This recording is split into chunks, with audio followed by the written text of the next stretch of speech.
Rant on Reels. I'm Michael Fooch. And I'm Xavier Bonnet. Today on the podcast, we do deep dives into Frozen 2 and Charlie's Angels, as well as some trivia. I'm excited for the trivia. I'm not excited to talk about Charlie's Angels, but I am excited to talk about Frozen 2.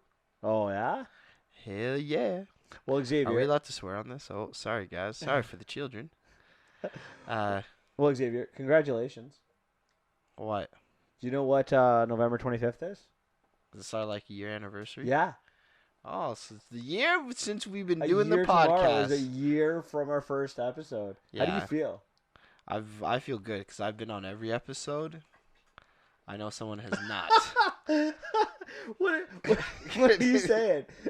So technically, you haven't been doing it for a year. You need 2 more episodes. Maybe you should get your name on the yeah. backdrop. Yeah, it should be X Rant on Reels. Just a giant X on top of it. Also, before I get forgot how to speak for a second. Before I forget, the reviews and likes. So yeah, don't forget to review us and give us likes on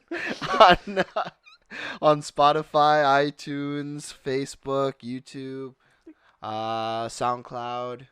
Give us another year worth of material, right? Yeah. We gotta keep the lights on here. I feel good, Xavier. A year working together. Yeah, well, we've worked together beforehand, to be honest. This isn't the first time we've worked together. Yeah, but this is the last time I was your superior, you're my subordinate. Now, I feel like we're closer to equals. Now I'm just like I'm the captain, you're the first in command. I'm the captain. I'm like you're Captain Picard, one, you're Captain like 2. William Riker. I'm No. Kirk, you're Spock. No, you're captain, I'm captain too. We're equal. 2019. All about equality, baby. Hey, someone's got to wear the C on their jersey. Yeah, we can both wear C's. There's there's always C's. one captain on every No, team. in the Leafs, there's 2 captains. No, there's only one Tavares and no, it's just Tavares. Tavares is the and only one who wears Matthews? the C. No, he wears the A. You're my Matthews. No, okay. Well, in football, there's a captain for the specials teams and the Yeah, you're the the special teams offense captain, team and I'll be the offensive captain. and the defensive. So I'm the defensive captain. I defend the podcast with humor and hilarity. Yeah, I'm pretty much. I'm not really the more humorous of the two. Let's be honest. Yeah, well, black people are usually the more funny. No, I'm just playing. I threw it. I said it. All right, on to some news for the week. 15 minutes in, I said a racist remark. I'm sorry. I need help. On to some news for the week. I want to. A couple weeks ago we talked about Terminator: Dark Fate, and we ripped it up. We ripped it a new one. Yeah. Well, you know who else? Did. You know who else recently ripped it a new one? Who? The director. Well, Tim Miller. That's not a good sign. He basically said he will not work with James. I was gonna say James Cameron again, because they had so many difficulties, and James Cameron seemed to win all of the time. Oh well, I guess it is his franchise, so you're not really what he wants. Says it's like back when George Lucas owned Star Wars. You think you're gonna win an argument with George Lucas over Star Wars? George Lucas made the mistake of putting all yes men around him, though. Yeah, that's If true. you actually see some of the interviews, they have oh, George will like this. No, but what do you think? Oh, George says it's going to work out nicely. No. Listen, what do you think? You personally. Well, I think that George thinks it's going to be really good. Well, yeah. So either way, if you butt heads, it's not gonna go that way, and if you have yes men, it's not But gonna you know work what I find out. really funny about this situation, especially your comment, is James Cameron for years didn't want to work on another Terminator movie because he said it's over. We're done. We did it. We finished it. We're happy with where we went. There's no more stories to tell. Do you not think he should have taken his own advice here and stopped for a movie that no one really wanted to begin with? Well, not really, because we got 3. Yeah, but actually he wasn't 4 involved. extra. That's what I'm saying. Oh, 5. This is number 6 because there's Salvation, Genesis, and number 3. Yes. Oh, okay. So 4 extra, or This is the 4th. okay. Yeah. Well, there we go. Do you think that Tim Miller is right in this situation? I don't know. I have to see Tim Miller's script, his original script, and his ideas. We don't know it, so I don't know if there's any saving the Terminator franchise. I think they just either just started anew, but like don't call it Terminator. Don't call it Skynet. Don't have the T-800. Don't make the robots look like that. Just that concept, do it somewhere else. Just redo it. yeah. I feel like that's probably the best bet to do. I feel that's where Hollywood lacks the most. Like, Creativity. well, we know that they lack in creativity, but if they're not going to be creative, if they just want to remake something, do it, but do it differently. Like, just, you know. They think the name of the movie franchise will bring it, but But there's only one name of movie franchise that brings people, Well, no, but here's the thing about that. You say the name would bring people in. I think we've learned over the last 5 years that that's not true anymore. Maybe the last 10 years. yeah. We've seen it with, Unless you're a big but time not even franchise. true. Even Like a Pirates of the culture is Caribbean. behind you. So you're saying like Star Wars. Like a Star Wars. No, not like a Star Wars. Star Wars is kind of well, Solo went in a bad time, but it still made a lot of money. But like, But that's the thing, right? But Yeah. people are getting frustrated. They're ruining your franchises. Here's the thing: when you go with the name, you're attracting older people, right? Older That's fans. who you're attacking. The new kids don't know what Terminator is. yeah, You want to show them a new movie, give them their own Terminator, and then be like, the kids will be like, telling their parents about this movie, and the parents will be like, that sounds like a Terminator movie. Maybe I'll go see it. And now their childhood won't be ruined. They'll enjoy the movie, and they'll have more success. They'll want to see a sequel, and bada bing, bada bang, boom, we'll have more money. They'll make more money. okay, so plagiarism is your solution. No, I'm just joking. That's A I'm remake is joking. plagiarism. I'm Yeah, saying no, just I'm- take I'm the just idea and do something joking. else with it. Do you have any news? We got so speaking of old names selling movies, one of the oldest names in film is gonna have a change. Ooh, who are we talking about? Do do do do do do do. Oh, is Daniel Craig finally stepping down from being James Bond? Yep. There is a God.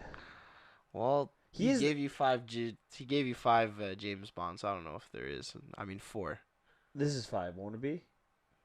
Yeah, there's- Spectre's number 4. My yeah, bad. I can't This will count be today. 5. This is 5. Look, we're going to talk about this when we do Bond next year, but are you a fan of Daniel Craig as Bond? No. The last movie, Spectre, he looked so old. Yeah. And I haven't liked his generality of playing Bond. Bond's supposed to be fun. Look at the guy, like, look at Connery or Moore or...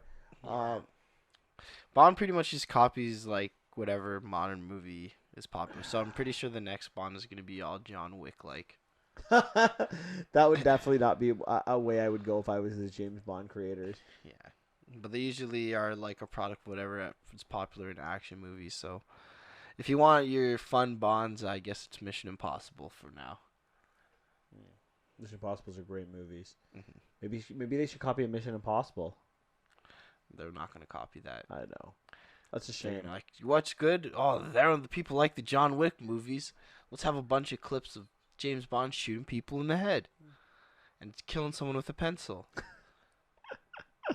Did you watch any Mandalorian this week? Did you watch the 3rd episode? Yes, I What- watched that. I guess spoiler alert to the Mandalorian because we're Spoilers gonna chat a for little bit about it. Mandalorian. We'll probably. How long do you think we'll talk about this for? A couple minutes. Couple minutes. Say Okay, 5. so skip ahead if you want to know because we're gonna be talking about Frozen and Charlie's Angels. Skip ahead about 10 minutes and then we'll be. Maybe come back if you need to. Yeah. So, what do you think of episode 3 of the Mandalorian?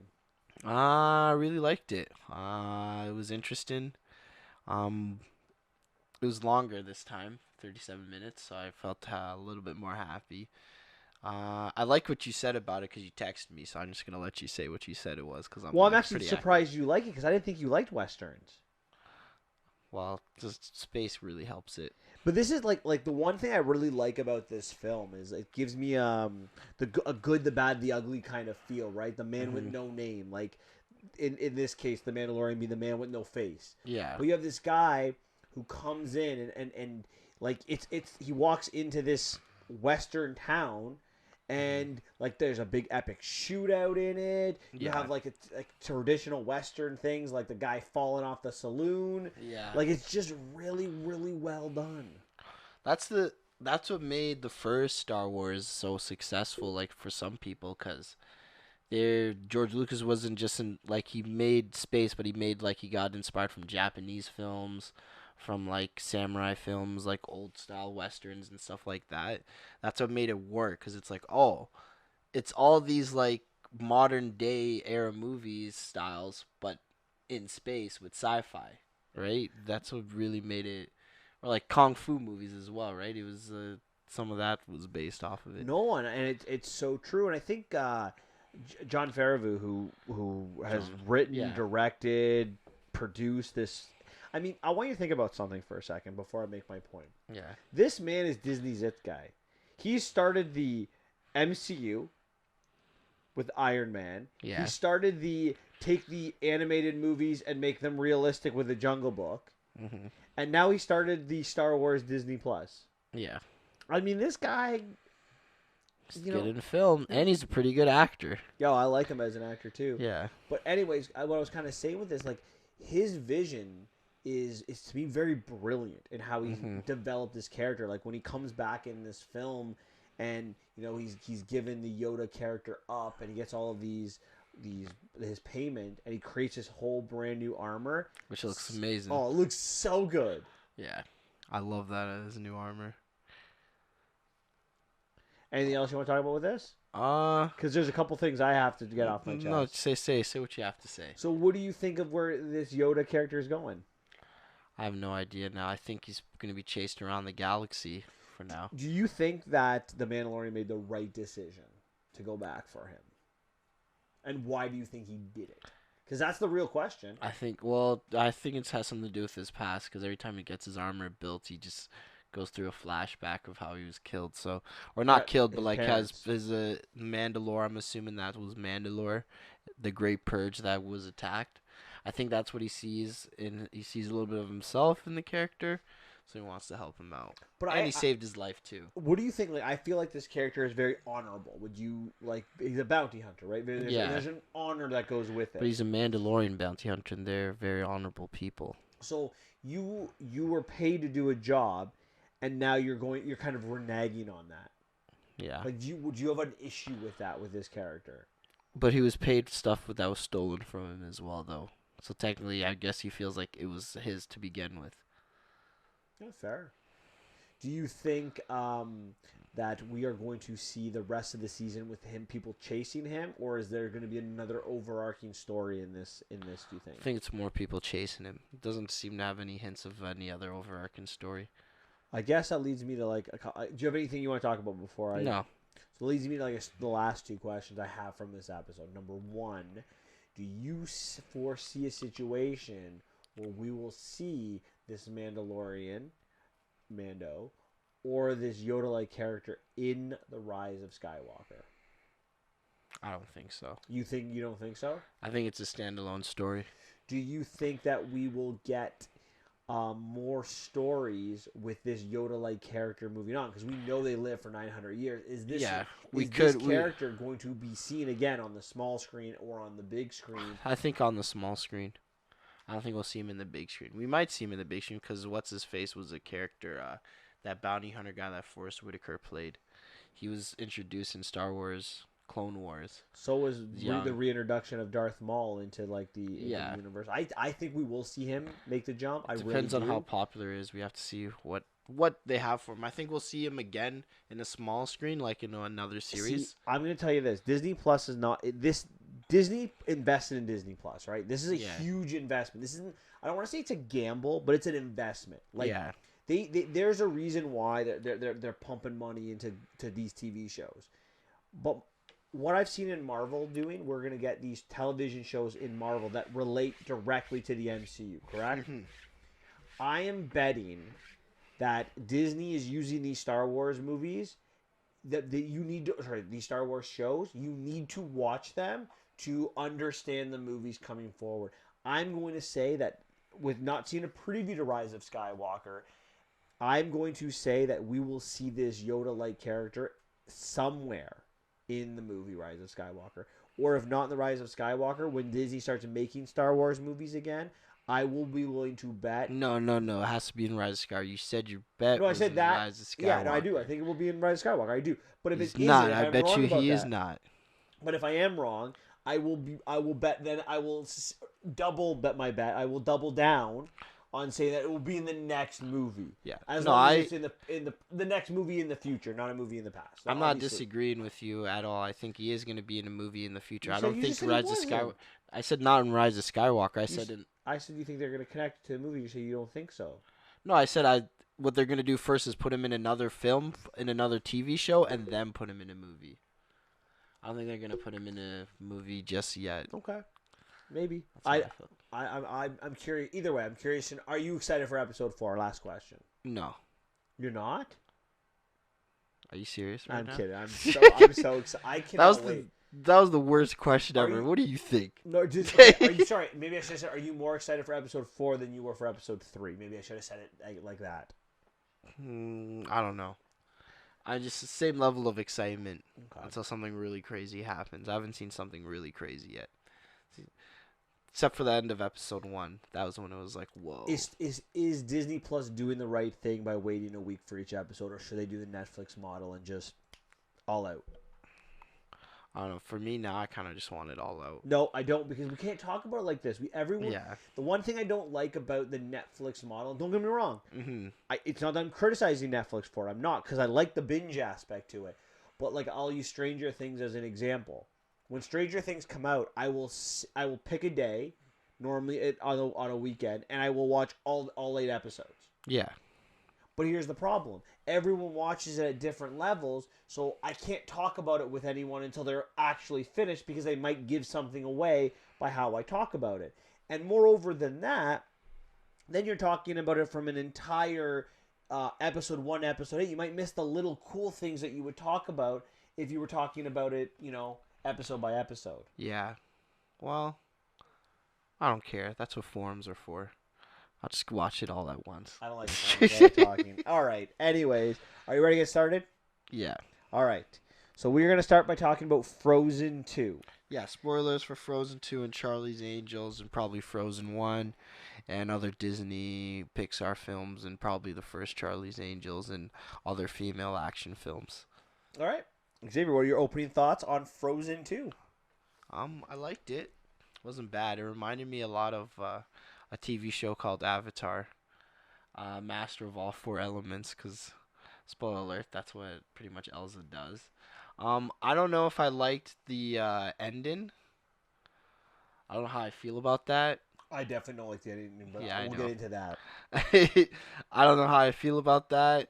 I like the music. The music, I'm not gonna lie, actually, I don't know if I really liked the music. I only liked not the very first song. The song after the lullaby, that song was great. And they probably need to use more of it. And then the one song when Elsa discovers what really happens.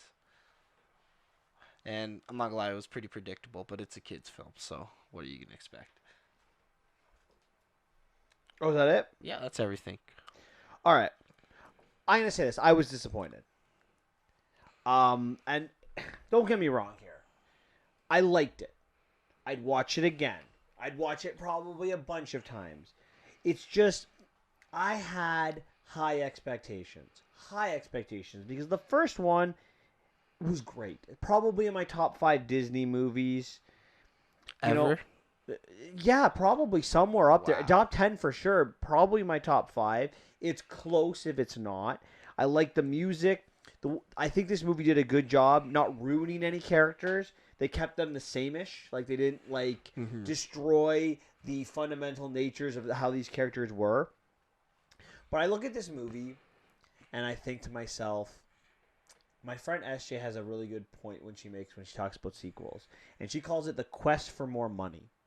And I really felt that Frozen 2 was the quest for more money. The first was great, but it wasn't designed to have a sequel.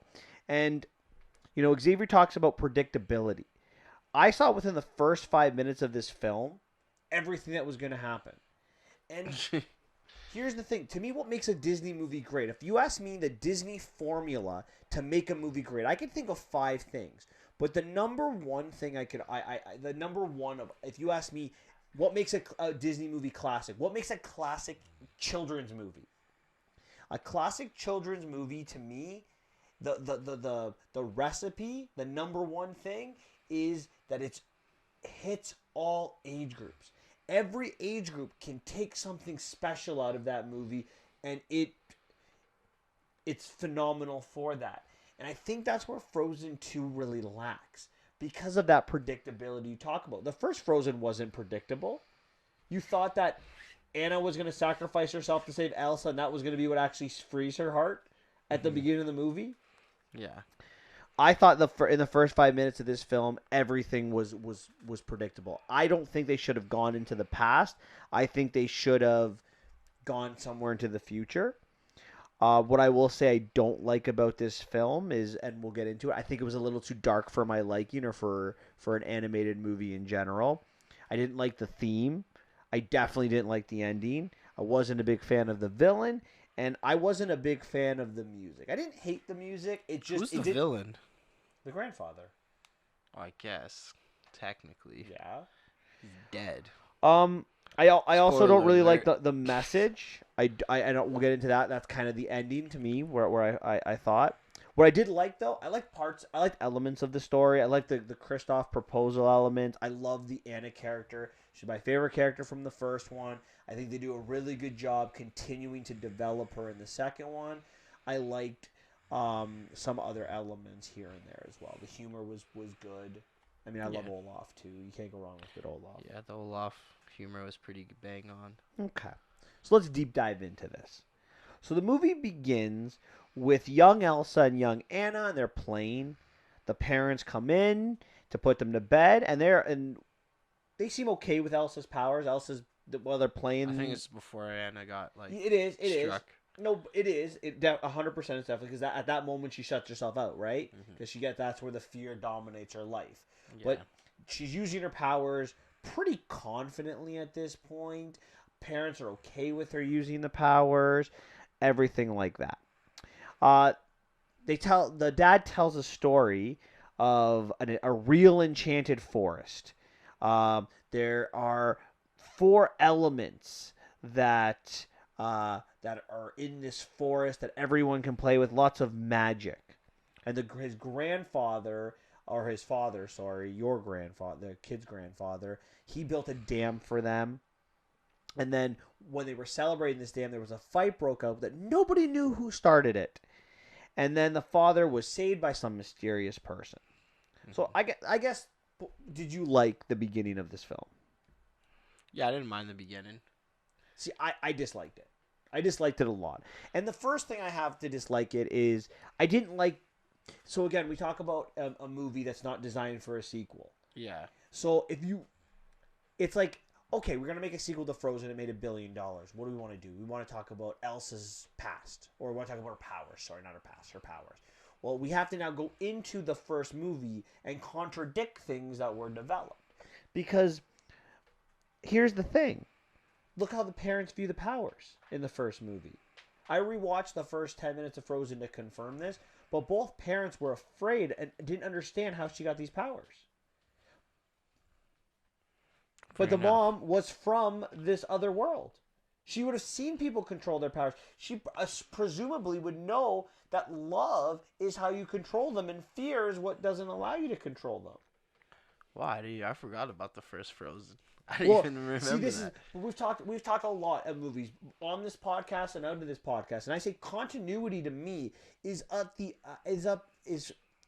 utmost importance for a movie, and if you're making a sequel. And here you go, you're already contradicting things. And the first time we see the parents in Frozen, as they kick down the door, before they even know Anna's in trouble, they're like, you have to stop using your powers. Yeah. Here, they're using them and they're celebrating the powers. Because because here's the thing, right? As an audience, we know Elsa's come to terms with her powers. So they don't want to develop that problem again for a young audience. So what they do is they have, see, hunky-dory, everything's good with the powers. You can control them, no worries. Yeah. But that's not how it was. That's not the first 5 minutes of the first movie. Led into Do You Want to Build a Snowman, which is a great song to lead to your movie where she can't control her power. She freaks out all of the time. Yeah. She has to wear the gloves, like all of these To hide elements to hide it. Conceal, don't feel, right? That's the whole element of how she had to put her emotions away. So I didn't like that. The second thing I didn't really like is I figured out the entire movie. And I'm going to ask you a couple questions. Did you know at the end of this scene that the grandfather was the villain? That he Yeah. 100% done. Yeah, Already he done. started it. Easy. Yeah. It makes no other sense. Number two, did you know immediately that the mom saved the dad? Yeah. And That was she's from the 100% the mom. She's from the 100%. different world. Yeah. Done. Easy. I saw that go into. But here's the big one. Did you know at this point in the movie that Elsa was going to be queen of that region by the end of the movie? Queen of the region? Yes. I didn't think she'd be. That's actually the one that I didn't. I thought she was the fifth spirit. When they gave him that introduced that? They haven't said that yet. Yeah, but like as soon as they introduced that, I'm like, that's what she is. But as soon as you know that, she's staying, right? Yeah, but So I I thought she the was fifth staying from the spirit. beginning. What I thought was like the fifth spirit would stay in that little like palace thing or whatever, that Colosseum or like that thing like by herself, and then she would just ride that horse thing to come over. I thought for sure at this point. Well, that's a good prediction because I didn't predict that. It wasn't to me. It wasn't even a doubt because of the theme of the film where it was going. Right, we get in the first movie. She never felt at home. Correct. She never felt special. She always felt like an outcast. Correct. Mm-hmm. Right off the bat, they're telling us there's a place for outcasts. Yeah. And I knew she was gonna be queen of the outcasts. Which, spoiler alert, it's gonna be why I hate this movie. Because, or why don't I try to say hate this movie? I like this movie. That's why I don't love this movie. I think you hate this movie. It's good. Maybe. Okay, listen. I'm just going to go back to my opening thoughts for a second. It's going to sound like I really dislike this movie. I'm not. I'm just very frustrated because it hurt a movie that I really loved. Okay. All right. Did you like where this was going to be going? I was okay with the grandfather being bad. I was like, whatever.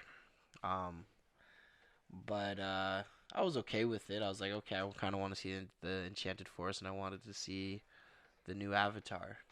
I didn't. And I don't like the decision to make this the origin story of Elsa. I don't think that you did that last time. You don't need why she has her powers. Why do we need this story? Go something in the future. Focus on Anna. Anyway, give Anna powers. What I thought was gonna happen. No. You know what I thought was gonna happen what too? Did you I think? thought they were like, oh my god, don't tell me they're gonna give like powers to everybody, and everyone's gonna have powers from the elements, the 4 elements.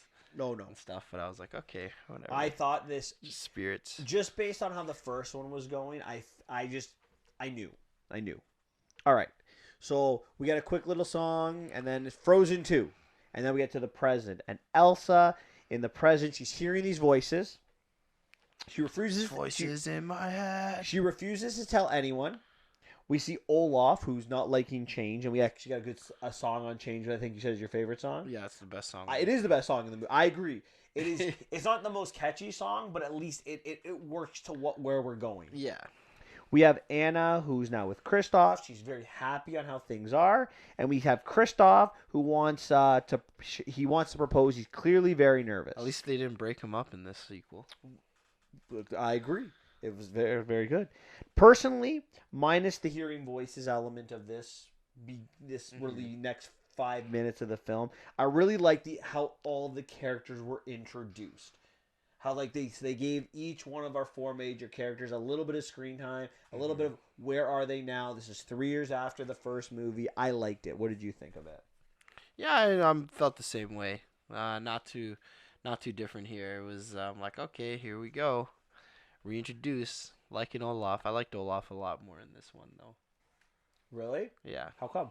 I don't know. He's a lot more funnier, and I guess he's more relatable. He wasn't happy all the time? Yeah. That's how life is, ladies and gentlemen. You need a good, happy character every once in a while to give you some hope. Anyway, no. I digress. After the song, we have a game night between our 4 main characters, where they played charades. Now, to me, this scene was very real, and one thing I really liked about the film is the interactions between the characters. They look like a real family. I felt that, and I felt like they like, and through most of the movie, the way the characters interacted was believable to the characters that they wrote in the first movie. They didn't really change anything. Did you like it? Did you like this scene? Yes, I did. I like we see some humor. I like how like Olaf and Kristoff are really good at charades, and the sisters are brutal. Well, because Olaf just transforms into it. Hey, it's not cheating. You can do whatever you want in charades. Yeah. But there's good character development. It's like I said, this movie has very good moments. I just don't like the overarching theme. Story and theme. Not even the story. The story's okay if it was just done a little bit differently. So that night, Elsa wakes up and to the voices that she keeps hearing, and she has She sings this ballad into the unknown, and she wakes up. She wakes up these elemental spirits, and now Arendelle needs to be evacuated, and the heroes go on a quest to the Enchanted Forest. Yeah, I have a question: how the hell does she awaken these spirits? Singing. I didn't know I'm not gonna lie, I missed this part. I went to go refill my popcorn bag. You have probably popcorn. I thought, I'm like, this is a good point to leave. You know, they're just. I left when Elsa was cuddling like Anna, and then she was like singing her the lullaby. I'm like, this is a good part to leave. And then she's like, awaken the spirits. So yeah, she awoke the spirit. I have no idea how she does it. It's like she just says like water, earth, wind, fire. And then there's like these little. You know why she does it? No, you know. She's the fifth spirit. We don't know yet, but we know after. Oh boy. The bridge between two worlds, the Avatar. Who do you think these voices that she's hearing are at this point? I thought it was. Who did you think? I thought it was the real villain. I didn't think that because I knew the villain was the grandfather. I was hoping that it was because she kept saying that. I don't know why, but I feel like it's good. And yeah, I felt like I trust it. It's so good. I was hoping that it was. I was like, I hope the mother was not like. I thought 100% the grandfather, but I'm like, I hope they don't like throw a curveball on me and be like, oh, the mother was really evil the whole time. She's alive. Oh, I didn't think that would have been stupid too. Yeah, that would. But really I would have liked killed it to movie. be like some kind of mastermind villain that comes in that like that. There's no mastermind villain. The villain. There's no technically the grandfather's not even the real villain. It's all about yourself and changing in yourself and being a better person and growing up and confronting your past to move on as a person to have a better future. That's what this movie's about. It's beautiful. Is it though? Poetry. Is it though? Well, I guess it's not to you, no, Mr. Grumpy Guy. But I don't really think it's about that. But okay. So the hero's journey, and on the journey, like Olaf, they're like, you're like Olaf's like the kid, and he's giving these facts, all these different facts as we see them go through this journey, and eventually Kristoff says, you know what? The person who gives facts all the time, if someone who gives facts all the time on these journeys drives everyone insane, and the ladies agree, and I was like, I'll have to check that up when I get back. Yeah. Did you like the scene of them traveling? It's okay. Again, I like it. I like it a lot because there's a realistic element to them and the characters relating to each other.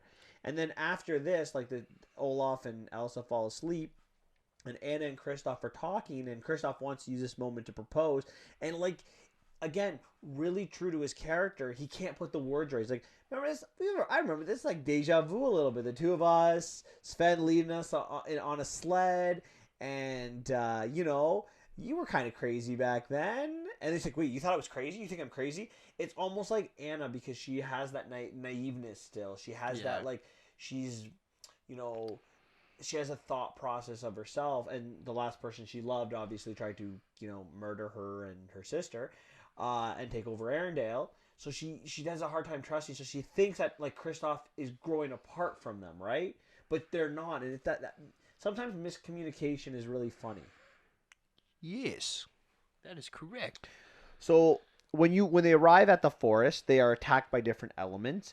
Elsa is able to freeze the wind element and She calm it froze down. fire.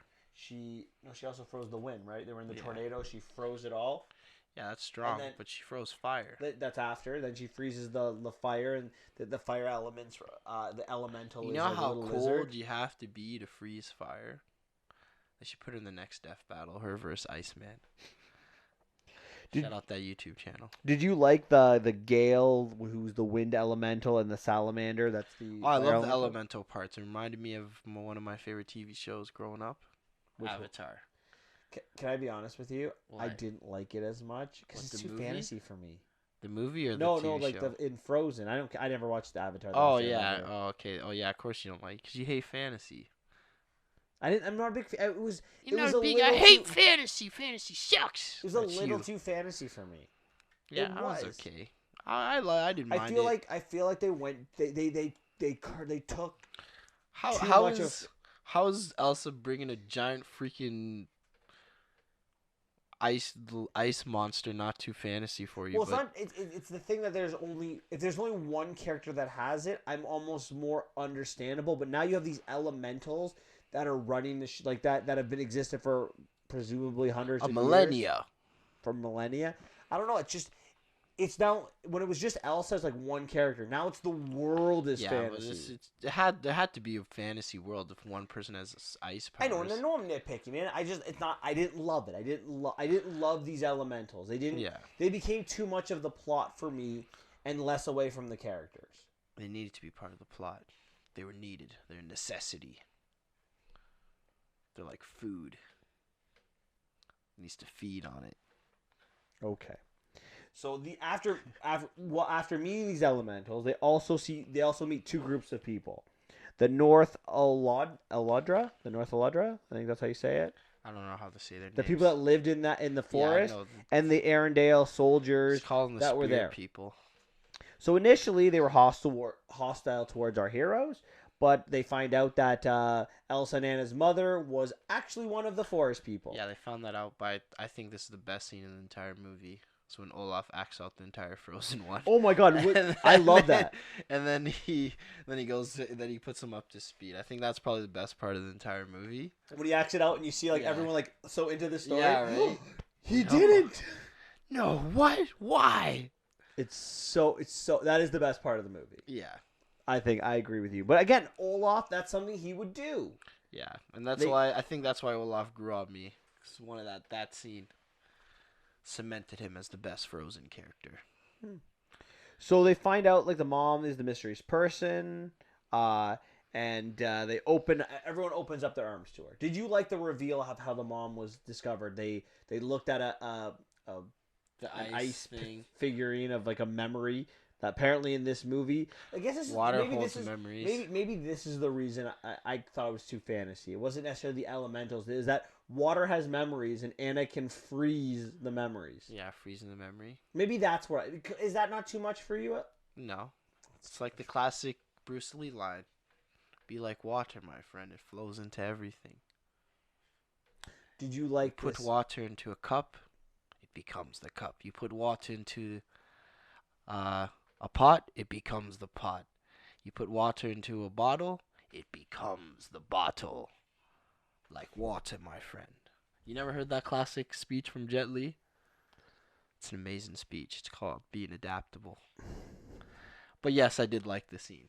I wasn't upset the about reveal, it. the reveal. Oh, the reveal? I thought the reveal was at the beginning of the movie if you had a brain. So technically, I was okay with this. It was just a reconfirmation. I didn't, but in my defense, I don't like anything that was involved the parents in this entire film. Yeah. So Elsa, she very much bonds with these people. In fact, they tell her about the fifth element. So at this point, Xavier put it together that she's the fifth element. Yeah. Except for the other half, technically, they're both the fifth element, but Yeah, they're a bridge to each other, but Yeah. that's moving forward. So Elsa decides to leave that night after she sees like the big giant earth she wants to elementals. do everything on her own because she doesn't want to see. No, Anna goes. She lets Anna go and Olaf go with her, but they abandon Kristoff. Did you like this? This is very uncharacteristic of them. Well, it's like you said before. Then she thought Anna was. She had to move. They had to move fast, right? And Anna was all caught up on the spirits because she wanted to save Arendelle. And then Anna was thinking Kristoff was moving on from her, so that's why she moved on. Look, here's the thing. I didn't like it because it is uncharacteristic. But here's the reason. They had to do it for the next scene that the girls are in. They couldn't have Kristoff around. They needed to find a way to get rid of Kristoff, and it was a little bit of lazy writing that they did it. They could have been. I'm just saying, there were better ways to do it. That's just my opinion. Yeah, they should have just shot him in the head. She got stomped on. So Kristoff is heartbroken. He's monster. Sorry. Kristoff is heartbroken by this. He sings this song about that's being lost in the woods. I found this song very confusing. It's almost sucked. That's what happened. You didn't like it? I didn't mind it. It was like trying to be like a music video. Like why would he be standing in a tree and then it shows his face? I don't know. I like the lyrics to it. I don't necessarily maybe how. I didn't even listen to the lyrics. Maybe that's your problem. But I found it a little confusing because it's like, oh, she's moving on without me, but I think we're still together. It's like yeah. It was lame. It was okay. I can live with that. I found a lot of the music a little bit lame in this movie. But again, when you have a soundtrack that was so brilliant in the last one, how do you match it? The ladies, the girls, they find on their journey a ship. Their parents' ship. And they found out that the parents were actually lying. They were not in the South Sea. They were going north to Atoll Adelan, where that's where the girls are on their way to. I don't know why the parents had to lie. Elsa blames herself, as you would expect a girl to, because the parents literally died because of Elsa. She's not wrong. Yeah. She's not. So she throws Anna and Olaf away down a toboggan. I very much disliked this decision. How about you? I mean, of the writers in the movie to have the parent ship there. Oh, the shit! Oh, no, I just thought it was dumb that they lied. I just said it was dumb. Like, but it makes no sense that they would lie. Think about this: they had a map. Someone had to make the map. Someone would have known that the parents went to the North Sea. Again, continuity doesn't work. You know what? We're like. And how does the ship even get there? I don't know. Yeah, that's true because it was in the Enchanted Forest. Yes. Not near water. Yeah, who knows? We'll see. Weird. Right? So the girls split up. Elsa, she goes to the North Shore. She tries to cross by running around. She ends up running into the water elemental, which is a horse. She tames it and rides it to Adelan. Because she's badass. Avatar. Master The voice of all elements. ends up being her mother's. She finds out that her grandfather was bad. She ends up freezing to death in the process, but with her last breath sends a message to Anna. So I want to break this down part by part. Did you like the water elemental scene? Where her controlling the water? Where like her running through the water and then getting pushed back and then running, diving through, using her magic. Yeah, I thought it was pretty cool use of her magic. I thought that was from an effect perspective, like it was really greatly filmed, but from a conceptual point to the plot, I didn't really like it. Well, how else is she gonna get there? No, I understand that, but I don't like. You know what I thought on this entire thing. You don't like the spirit thing. Yeah, so. Yeah, fair enough. Did you like that the mom was the voice?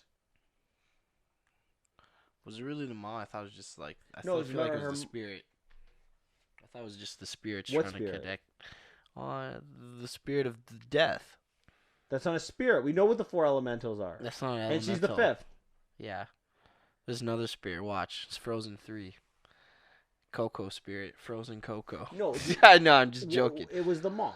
Yeah. So did you like the fact that it was the mother that was giving these messages? I wasn't upset about it. I thought it was pretty fair. I don't think it made sense. How did the mom's voice get into the... 6 years later, because we know it's 6 years later. They say in the film since the parents die. 6 years later, now the mom's calling out? Why now? Maybe because she needed to master her powers first and accept who she is. So why can't she talk to her mom after? Because I don't think it's the mom. I think it's just some spiritual place that why is the holds spiritual essence place of calling people. not? Can you admit that's not very explained?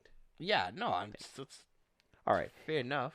So you didn't like we can agree upon this. We don't like the fact that the grandfather is bad. It's too obvious, too I just didn't lazy, like too that it was basic. obvious. I was okay with it being like, I wasn't upset that it was, but I just thought it was like, oh, that's so obvious that he's bad. I can see like the grandfather being a bad guy, you know. I just never really understood how the dam weakens their power, because that wasn't really explained. No, but that's the thing, right? This plot choices, they don't really explain the plot. They just try to go for whatever message they're trying to talk It's about. like, yeah, this dam will make him weaker. Did you like the fact that Elsa froze to death? Hey man, sometimes Did you like it? I understand why, and that's why you thought it happened. Did you like the fact that Elsa, quote unquote, died? it was sad.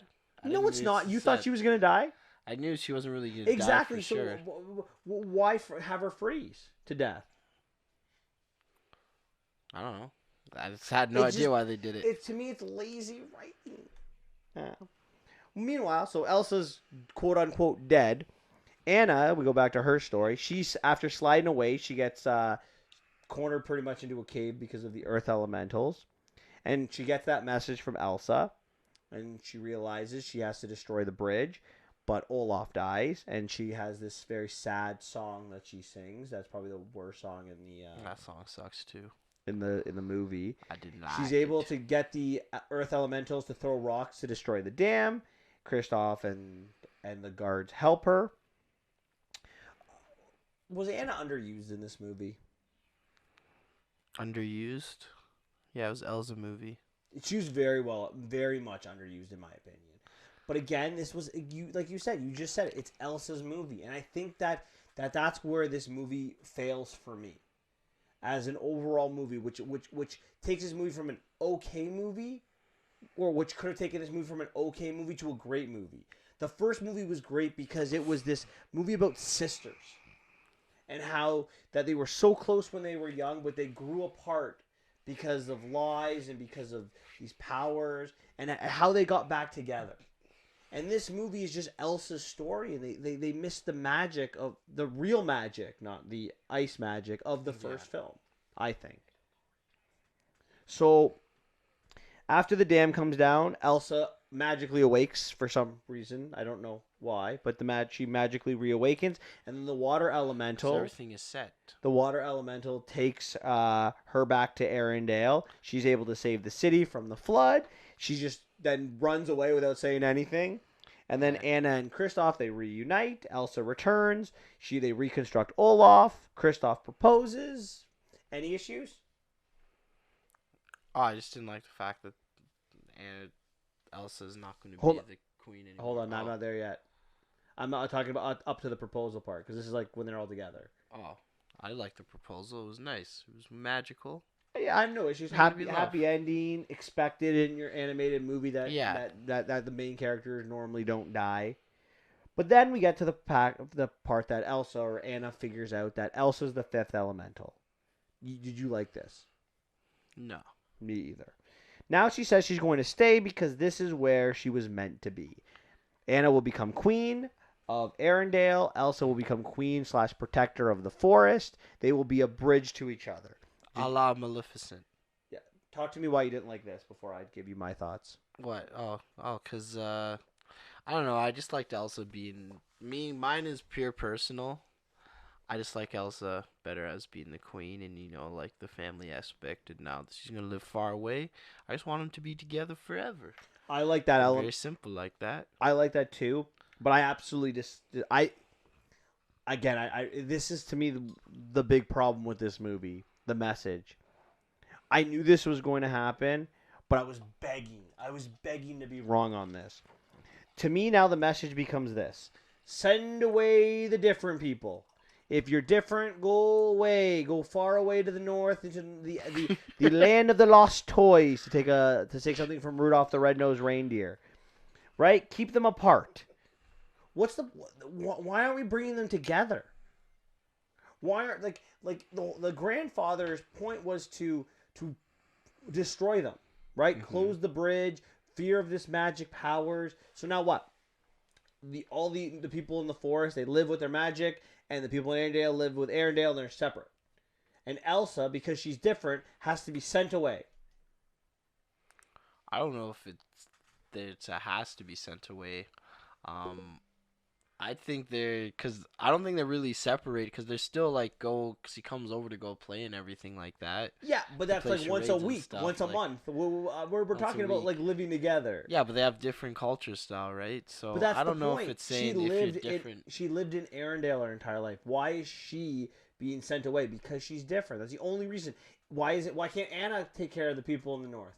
Because it's her duty to. Because Anna can't interact with the spirits like Elsa can. Because she's different, and all the different people stay together. No, that's because it's her duty. I don't know. What duty? Her duty was to rule Arendelle. No, I'm not. You're kidding me on this. I don't see that at all. I thought it was more like she's doing her duty to protect the people, because the people were fine without protection for before. They didn't have any protection. Why do these people had to hide from those freaking stone giants and everything like that. Now the stone giants are helping people. No, remember, all the elementals turned bad, right? They were hiding from all of them. Anna was able to tame them all, but they were all turned bad, and the fog came because the dam was built. Yeah, but then the stone giants, while they were trapped in the fog, the stone giants would be like, "Well, we got." But they're fine now. They could. She could leave. She can go back to Arendelle. She helped them. She saved them. She doesn't have to leave. She's a conquering hero now. It's not like when Elsa. They're not like, "Oh, Elsa, don't come back. Stay there. You're never coming back." Like, she's allowed to go visit. She just goes back there because she wants to. I'm just saying, like, it's so sad that the different character had to leave. I didn't like that. I didn't think of it as that way, but I very much think of it that way. So what do you think the message of this movie is? I thought the message was, you got a duty. You got to go out and fulfill it. Things change, but sometimes it changes for the better, and sometimes it doesn't. I think it was a very political message. I think it was way more about politics than it was actually about, sisterly bonding, which the first one did, and I didn't like that. Did you not find this movie too dark? Not really. You didn't find this movie dark? No. The movie took place under fog. All of the music was about sadness and like depressing aspects. Like, there was a lot of every character pretty much underwent fear in this film. Elsa dies, quote unquote. Someone dies in the first one. Yeah, but you're right. In the first one, you have this like the first one was like there was a blizzard. It was dark. Was using the room, and you're right. But all the music in the first one was fun loving, right? Summer or Let It Go. That sounded a pretty dark song to me. It's not a dark song. It's an empowering song. But I don't need to follow your rules. I'm gonna let it go. What do you like? I'm gonna let it go. I'm gonna stay by myself because I'm different. Exactly. This is my point. Hold on. You just proved my point to me. I did not prove your point. She left. You're right. No, this is the difference between the first one and the second one. The first one she chose because everyone was freaked out because she's different. In the second one, she's accepted and she chooses on her own to go leave because she's different, to go hang out with people that are herself. This is my duty to hang out with people that are myself. She's not hanging out with people that are herself. She's hanging out with the spirits. But yeah, our producers are telling us to wrap it up. All right, I have one more question before I wrap it up. Oh my god! Dude, how would you have handled the sequel? Like, what would you have done? Are you okay with this story, or would you want to have done something? I wouldn't even make the sequel. I wouldn't either. But if you had to make a sequel, would you? I have no idea. You know what? I normally have I have suggestions on how I would take a movie. I have no idea what I would do either. I think I would have a villain in the film, and I would have the sisters work together. I think you had to. Your theme should have been more about what made the first one special, and that's about sisterly bonding and the importance of that. Yeah, but then that just would have been a rehash, and it's the all same sequels movie, are rehashes. This wasn't a rehash though. All sequels are pretty much rehashes of the first. Every James Bond movies are a rehash. The Mission Impossible movies are rehashes. The freaking Star Wars movies are pretty much rehashes of each other. Yeah, but that's like a carbon copy of this original one, though. I'm just saying something similar to that. I wouldn't have gone to the past. I'm okay with a different theme. All right, what are you giving this movie out of 10? I'm gonna give this a 7 out of 10. Yeah, I'll give it a 7. A 7 out of 10. Yeah. Can you explain this to me, that 7? I'm just curious. Like I said, it was okay. It was predictable. I'm not the biggest Frozen guy. There's a lot of I don't even like the original Frozen as much as everybody else. Now that I think about it, Frozen was really good, but then Coco came out, the Wreck-It Ralphs, Moana, which is way better.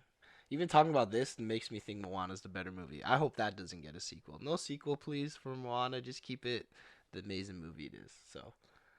I agree. Yeah. I'm gonna give it a 7 too. I said it's gonna sound like I'm being very harsh with this film, but I expected greatness, and I'm sorry, but you hear me on this podcast a lot talk about my love of Disney, and Disney let me down. know. You can say whatever you want. I'm giving this the same rating you did. So you want me if I'm a fanboy, you're just as much as I am. But you said a lot more. You had a lot more things to say about it than I did. So. You're right, because I'll find the flaws in all movies that aren't as good as I think they are. This movie could have been great. The first movie was great. The first movie to me is a solid 10 out of 10. This movie had potential, and the elements are there. The characters are there. It just needed a push, a better direction. Maybe more people talking about how we can make it good. I would watch this movie again. I still enjoyed the film. It just didn't have the magic of what I expect from a Disney movie and what I expected from the magic that the first movie had. So I'm only giving it a 7 for that reason. Okay. Let's move on. All right. Let's talk about Charlie's Angels. Xavier, what is your opening thoughts of Charlie's Angels? Let's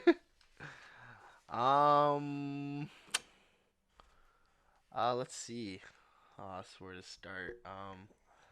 I don't know if this is. I don't know if you're. It's not a good movie. I'm just gonna say that. I'll let Mike do the talking because I'm at a loss for words for the first time in forever. So Mike, go ahead. Is that a pun? Oh yeah, I guess. No, I always say that it's not a pun, but You know what? I know it's where it's from. It's from Frozen. Good, just so we're clear. For the first time in forever. I mean, like the classic. Just go back to Frozen for 1 second. The Oh my classic God. songs of that movie. Oh my God, so good. Anyway, There's only 2 songs Listen, that are classic. you talk about Frozen not needing a sequel, that no one was asking for Frozen 2. I think a lot of people would have been asking for more Frozen. It doesn't have to be a full movie, shorts, TV shows. Those were great characters. Nobody was asking for another Charlie's Angels. No one. At least anyone I've talked to. I mean, I'm sure some of you listening were like, no, I love the Charlie's Angels. And okay, power to you. Second, so first off, no one's looking for this movie. Second, this movie, I'm going to say it, and maybe it's an unpopular opinion, and I apologize if I offend anyone, but this movie's full of misandry. That's what this movie is full of. Do you have any idea what that word means? What? Misandry? Yeah. Don't ask me what it means. You just go tell it. I'll ask you what it means first. Means it's the opposite of misogyny. Okay, good. So misogyny is hatred of women. This is hatred of men. Yeah. Practically every movie and every male character in this film was either a villain, a creep, an idiot, or a misogynist. Would you agree with that statement? Yeah, probably. I mean, Like- the main villain's motivations is clear. Why he does what he does. Like Hustlers, I think this movie really goes out and hates men. They choose to focus on a female Bosley and have they go out of their way to make it a female Charlie. All the henchmen of the male Bosley, all of the villains were all men. I don't understand. I don't understand this decision. The TV series was already about the original movies. The TV series, they were already about female empowerment, strong women. You didn't need to go out there. And don't get me wrong. I know it sounds like I hate girl power movies, but I don't. I do not do that. That's not the thing. Atomic Blonde, Hidden Figures, Columbina, Resident Evil, the Alien movies, Hannah, Fargo, Tomb Raiders, Kick-Ass, Peppermint, which I absolutely loved. Do you remember? Yeah, I remember Peppermint. You forgot the best one. Rogue One, Force Awakens, You forgot Kill the best- Bill, where's the best one? Underworld, Where is it? I'm waiting. Harriet, Silence of the Lambs, No, I'm waiting. Buffy the Vampire Slayer. Did you say Underworld? I did. Okay, never mind. I didn't hear I it. love them. Women's power movies are great. We need strong female characters, but you don't have to do it at the expense of men. You know what movies? You know what these movies do? Or sorry, you know what these movies don't do? They don't make men the scum of the universe. I'm not saying that all men are good. Do not quote me on that. I'm not saying don't make men the villain of your movies. I'm just saying don't make that the only aspect. Don't make that what your movie's about. You want to make look. I'm gonna say this. Like, I'm a fan of equality. Like, we want to grow our genders together. We want to grow our races together. We want to grow our differences. We want to build them together. We don't want to separate them. And I think this movie does that. Why not have Bosley, the Patrick Stewart character in this film, that Bosley, have, instead of male henchmen, have all Charlie's, like all angels that have been bad Rogue Angels. to work with, right? The ending of this movie is so bad. What I did like about this film, I love Kristen Stewart. I mean, we talked about it in Seabird. She was phenomenal again. She played the wild, rebellious, hilarious, character. She seems like she's having a ball. She has this magnetic, personality in this film. This is the second movie in a row where I will give her every prop she deserves. She was great, and I think you would agree with me on this. Yeah, she was actually pretty good. She's the best part of the I'm not gonna lie. one of the best parts of the movie. She's evolved as an actress. I think she's getting more into her own and picking better roles. I'm not gonna lie. Twilight role, god awful. Oh my God, Snow White and the Huntsman. I haven't seen that. She was That's so the, bad I think she that's the left. worst movie. The worst movie she's done. But I'm just saying, like, either she's choosing better movies now, or at least choosing movies that allow her to show her good acting. I mean, she was impressive. I also like Patrick Stewart's character. I thought he was having fun in this role. Patrick Stewart was always great, but he's a legendary actor. So what do you expect? But those are my opening thoughts. And you know what? Maybe they're unpopular opinions in 2019. Maybe they are. I don't know. If believing equality is important, I mean, whatever. Anyways, I want to start with Elizabeth Banks before we get into a deep dive. Banks said that this movie flopped because of men. She blames them. Yeah. It only made $8.6 million domestically, and she says, to quote her, "This reinforces the stereotype in Hollywood that men don't go see women do action movies." Do you agree with this, Xavier? No. You know why? Because you just named all those movies that have female action movies. Let's talk a little bit about this. So let's start with the fact that 50% of the population are women. So let's say all the money that you would make. So Frozen made what, 100? How much did Frozen make this weekend? 142-ish million? 127. Sorry. So let's say the population is 50-50. That'd be 60 million each. Wouldn't that be? Yeah. Okay. Just so we're clear. Second, let's talk a little bit about this. So Captain Marvel, female character, $1 billion. Okay, maybe that's a Marvel movie. Fine. Incredibles 2, dominated by Elastigirl, female strong character, over $1 billion. Both fantastic movies, by the way. That's Disney, though. Okay. Aliens, the second Alien movie, where Ripley really shows you she's a badass, $131 million overall. That's in 1984. 86, sorry. What's that in inflation, buddy? When in 1984, when it was like $3 to go see a movie, do the math. Underworld, the first one in 2003, $95 million. Peppermint, $13 million in its opening weekend. That's more money than Charlie's Angels made in 2 weeks, just so we're clear. Opening weekend. Tomb Raider, $274 million. Hunger Games, $694. Salt, $293. I don't even like Salt or the Hunger Games. Divergent, $288. Lucy, a good other movie with that strong female characters, $459. The point that I want to make is, what about Atomic Blonde? I didn't write down how much. Oh, wow. I like that movie. I wanted to do some movies I didn't like too. But the point is, people do go see these movies if they're good. I think Elizabeth Banks is wrong, and I think that's pretty sexist of comments to say that men won't go see movies. Yeah. You know what I've done? I saw every movie on that list that I've said I've seen. Yeah, and I've seen some of those too, and I enjoyed some of those. So I enjoyed most of those. So you're a liar, Elizabeth Banks. I'm I just drawing think- the line. I just think that she chose, and we'll as we deep dive in this, we'll see where she went right and where she went wrong. I think she went wrong in the message she tried to make. When you make a divisive message, I think people don't want to see divisiveness. Yeah, I'm not gonna lie. It's funny because even before that, because with Captain Marvel, it made $1 billion, but a lot of guys were saying, "This is anti-men." And I refuse to see that. But I will say And it this: still if made you could go $1 back billion. you could go back to watch us on that episode.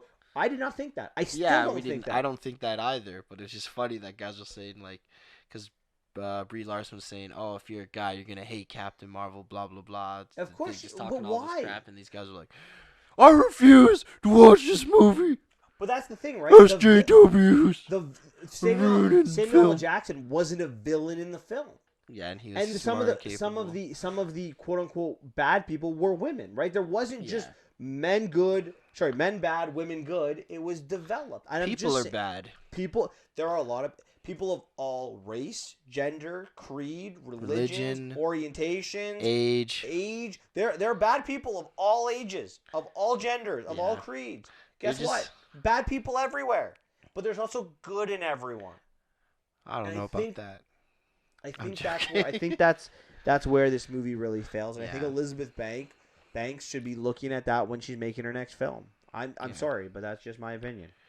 Yeah. Well, All right. No one asked. If they're listening at this point, they definitely asked. No, they didn't. All right. So this movie They're lost. This movie begins in Rio, and Kristen Stewart's character Sabina, she seduces this international smuggler Johnny. She seduces him, and as he continually mocks her and all women, he basically ties him up, and Makes him look like a fool. with the help of Jane and a bunch of other women angels, they beat all the men up, and Smith is captured. Yeah. What were your thoughts on the opening scene? I know your thoughts on the opening scene, but my thoughts are like, oh, okay, so it's one of those movies. I'm like, if I'm going to have to sit through this and hear all these comparisons between men and women the entire movie, I don't know if I can sit through that, I just want to, watch a movie. And that's my opening thoughts on that opening thought. Yeah, I mean, I didn't mind the scene. Again, I thought Kristen Stewart was great in how she's seducing this man. But again, you know where it's going from there. If this is the only scene, if Elizabeth Banks put this scene in the film and then kind of went more like gender neutral, I would have been more okay with it. It's fine. You can have men that are bad. That's fine. But the point is, we're gonna see everyone like that. Mm-hmm. And then actually, right after that, we get the credits and women. It's all about women power, right? Yeah. Women of all different creeds, cultures, ages. Yeah, I remember that part. All over the world with women power. What were your thoughts on that? I was waiting for the Beyonce song. Who run the world? Girls. Who run the world? Girls. I'm surprised they didn't have that song. And I mean, you know what the sad part might is? as well paid her for that. All right. So that takes us to our main issue. So the movie begins in Hamburg, or after the credits in Hamburg, and we get Elena. She's the Naomi Scott angel. She's a scientist. She's not an angel yet. Not an angel yet, but will become one at the end of the movie. Who sees a flaw in a clean energy system? The flaw is that it could be weaponized, and her clearly chauvinistic and idiotic male boss ignores her and even creepingly touches her at one point. Yeah, I thought that was gonna be a theme. I thought for sure. Oh, okay. And Princess Elena, as she leaves the meeting just disgusted, finds a card for the Townsend Agency, and she ends up calling them. Did you knew that girl was a freaking angel? I knew right away. Yeah, of course. It made what other purpose could it possibly be? You dropped this. Yeah. No, I didn't. No, you did. Yeah. Okay, that's so obvious. It's your first mistake, Elizabeth Banks. What did you think of the boss, Peter Fleming's character, or Peter Fleming? Yeah, he seemed to play the same character he was in Friends from college. Just a big giant idiot. That's about right. Stupid, man. So Elena meets with Freaking probably eat the ya, only boy, them. good male character in this film. The Edgar Bosley, who's played by Jimon Hunsu, I think I say it. Hansu? Wasn't he the guy that was like The villain in like every other movie he's Yeah. in. But He was in Blood Diamond though. He was good in that. oh yeah, I love that movie. That's probably my favorite Leo movie. Anyway, I digress. Yeah, why you say Leonardo DiCaprio? So, anyways, they have this meeting. The villain exposes himself, an assassin, and there's this action sequence. Bosley's gonna die in it. Who is like the only good man? Black Bosley. Did anything stick out at you during this action sequence? Yeah, like how unprepared they were. That's pretty much what really stuck out to me.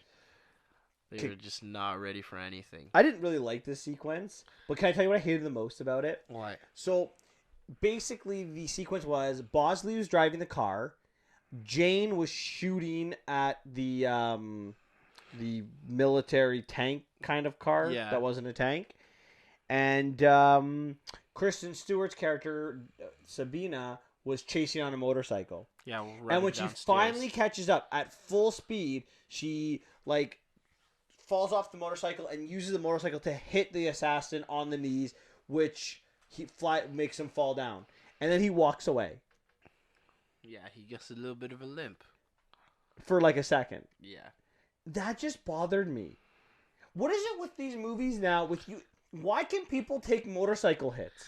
I don't know. In Gemini Man, we saw someone get hit with a head. Is it me? Face. And the face with a motorcycle and walk away. Is it just me? Are motorcycles not that dangerous? Like, can I hit someone with a motorcycle? We should test okay? it. We should test the theory. Let's go on MythBusters and like. Yeah, okay. I'll drive the motorcycle, and I'll shoot it at your legs. Not me. I got stuff to live live for. for. Dave. How about that? Okay. Sorry, Dave. You've been sacrificed. You know what else bothered me about it? What? So the assassin takes out this huge like machine gun off his car, yeah, kind of like the machine gun that like Nick Fury has in the Winter Soldier. It's a minigun. Like a mini, like it's just like this huge thing, and he just does no damage with it. Yeah, I don't know how. I remember you're like, oh, the glass finally broke. Yeah, with the last bullet broke the glass of the back of the car. Honestly, that gun should have made that car explode. We saw it happen in Batman vs Superman, and that was less realistic. It had guys that were flying around and melting people's faces off. Yeah. Right. Yeah. Mm-hmm. So. The girls are shaken, but the new Bosley, the female Bosley, she shows up, and they take them to a base to regroup and rearm them. They go try to steal the weapon from her work, but that fails. It's already the weapon was already stolen by Fleming. Yeah, they end up murdering somebody. Yeah, an innocent man. And they what was the respond to that? What was the angels respond to it? When Elena kills the guy? No, it's not a big deal. He'll be fine. Yeah. And, like, they made him out to be a creep, right? Like, yeah. as he's, like, scanning her, which is, I think, his job, maybe? I don't know. Yeah, but maybe he does it a little too thoroughly. Okay. But either way, is that a reason for him to, like, for everyone to be okay that he dies? Like, they're like, he's like, he had it coming. Well, some would argue yes. Okay. Not myself, but... So anyway, I didn't like it. I thought that didn't need to be done. Yeah, he's dead. They killed a lot of people that didn't need to be killed. Yeah, we'll get into another one. Your favorite in a second. You saw me when I turned over. Yeah, you were not happy with that. I was like, what? So, they discover that Fleming went to Istanbul. So the two girl angels, Bosley and Elena, they all go there. And Jane apparently has a contact there who now hates her because men at MI6 betrayed them. Yeah, and let her. And the contact is a woman who helps women. Yeah. Thoughts? With diapers. And birth control and things like that in a male-dominated country that doesn't allow birth control. Wow, look at this! What a great theme here, man! This really. What were your thoughts on this? I was like, this is very lame. And that's that. And that's the tooth. So the contact helps the Angels find. Just really helps. Just gave information. Yeah, that they're going to be at a racetrack. And they go to this racetrack and they have this huge plan, and it doesn't even work. Like, what was the point of this scene? That they're like, we know who the contact is. It's that guy that's the killer, the shooter dude that shoots people in the head. Yeah. Guy never said one word. His only word. It gets Kristen Stewart on a horse where she gets to jump off the horse and plant a bug on the car. Yeah. Now I do have a question about that. Bug in the damn woods. Yeah, would you not, like, if you're driving the car, would you not see like a girl jumping off a horse in your rearview mirror and chasing you? Did you not see the girl chasing you in the horse? That's what I was noticing. I'm like, yo, do you not see, like, okay, there's this random ass horse like following us for the last 6 blocks. What's going on here? And she jumped Shoot her in the and threw head. something at us. Yeah. So they follow the now traced car to a rock quarry, and the Angels take out some guards. Do you have any problems with this scene, Xavier? Well, some of the guards got knocked out, and then they knocked out the one guard, and then he was sitting in the room all asleep, like, and they're like, what should we do with him? And they just dump him out the window of a 3-story building. 3-story, even 2-story, but the way they dumped him head first. And as soon as I saw it, immediately turned to you, and I'm like, they just killed that guy. Because there's no way you're surviving that, right? Especially head first. I understand maybe feet first, but they dumped him head first. So that guy just died for no reason. It's like when people try to argue that Superman didn't kill that guy when he punched him through 5 windows in Batman vs Superman. What? You tell me human beings can't go through 5 buildings? That guy's insides is mush. His head is like the back of your head would be destroyed for the first one you hit. It's like stones. Yeah. All right. So Sorry. We get this other action sequence where the villains, they escape with the weapons. Anything stick out with you with this action sequence? Not really. I mean, there's a little bit of scariness of the guy that was in the little, like, in the rock thing. I thought he was going to get hit in the head with the rock and then fall into the pit and die. But that didn't end up happening. I liked the sequence. I liked them getting stuck into where the rocks would be destroyed. The only issue I really have with it is Elena was able to pretty much beat up a guy and she has no training at all. Yeah. And this guy has like probably like twice her body size. That guy was like twice her size and he was hitting her. And girl power. And she knocked herself out. Yeah. So she didn't kick him in the nuts enough. That's what I would have done. So the movie then also introduces us to the world. If I was her. The movie, not if I was a real movie, not if I was me. The movie does introduce us to the world of the Bosleys. Like, for example, John Bosley is Patrick Stewart's character. He kind of retires at the beginning of the film. He's the original Bosley. And we see him he was there right from the start of the Townsend Agency. And I liked how they superimposed his pictures to like the original TV show. Yeah. They superimposed his pictures to like the movies. And when he retires, he gets tagged by Elizabeth Banks Bosley. The drink. I knew the drink had something to do. I thought of like that's either like something to track him or poison him as soon as he got that drink. And when we find out he's tagged, we also see that Elizabeth Banks Bosley has some shady dealings with someone. Yeah. Did this movie have you? I did. Why are you giving me the look? I know. I thought, I'm like, I freaking knew it. He's bad. Did it have me? You're like, oh man, I really thought it was you. It did have you because you're like, oh man, I really thought it was Patrick Stewart. I did. I thought it was Patrick Stewart. I did think it was Patrick Stewart. I guess that's her, right? Because I thought it was. The reason I thought it was Patrick Stewart is because of the theme. Is the theme exactly? He's a man and he has to be the bad guy. And see, this is what I'm saying here. Like, why if they just made Elizabeth Banks' character the bad guy, and Patrick Stewart the good guy, the movie's so much better. I don't know about that. You're right. The action sequences are pretty bad. I thought you just liked the other one. So it was the only good one. It was because you're an action movie with one good action sequence. It doesn't make it a good action movie. Fair. So after losing their weapons or losing. Sorry, everybody. Losing their like. You know why I said that? Because Yeah. I made Dave yawn.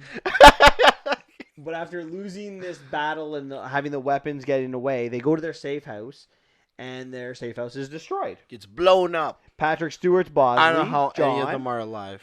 Yep, abducts Elena, and then Just scratches. she leaves the other two for dead, and he shoots Elizabeth Banks Bosley. Yeah, in the head.